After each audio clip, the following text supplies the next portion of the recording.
My blueberry muffins are famous around here. They're my #1 seller. The recipe was my grandmother's. It's a secret, and needless to say, I guard it pretty closely.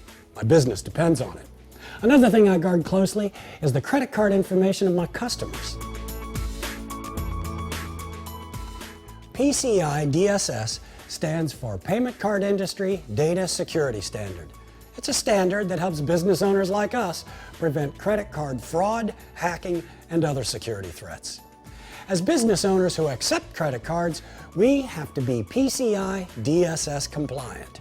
It's a mandate from the payment brands, and we have to validate that compliance at least once a year.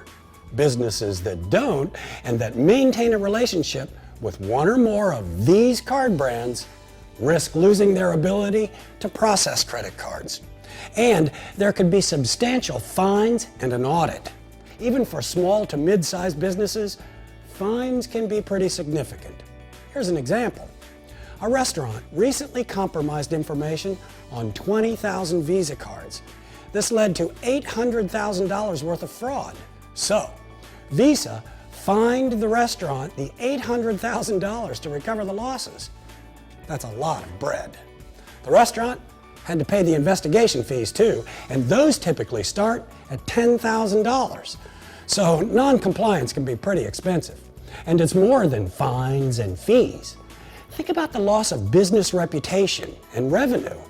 A recent study showed that 70% of the cost of non-compliance was loss of revenue. That could mean the end of our business. So, how do we make sure we comply? It starts by engaging a qualified security vendor to determine risk and validate compliance. There are two parts to the validation process. The first is the PCI Self-Assessment Compliance Questionnaire. It looks like this. And no matter how many Visa transactions they complete each year, all business owners need to complete this questionnaire. It includes questions about your policies, procedures, and physical security measures as they relate to the transmission of cardholder data. The second part of the process is the vulnerability scan.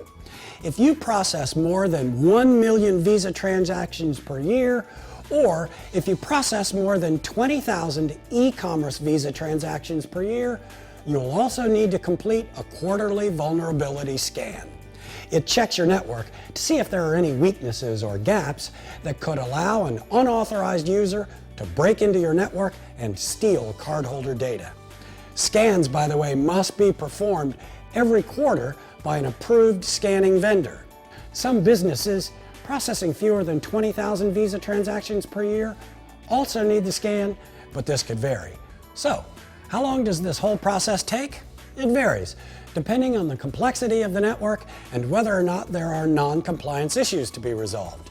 Generally, though, it can take about 5 to 10 minutes to enroll in the program and 15 minutes to complete the self-assessment questionnaire. So in less than 30 minutes, you could be PCI compliant, which is about as long as these blueberry muffins will last.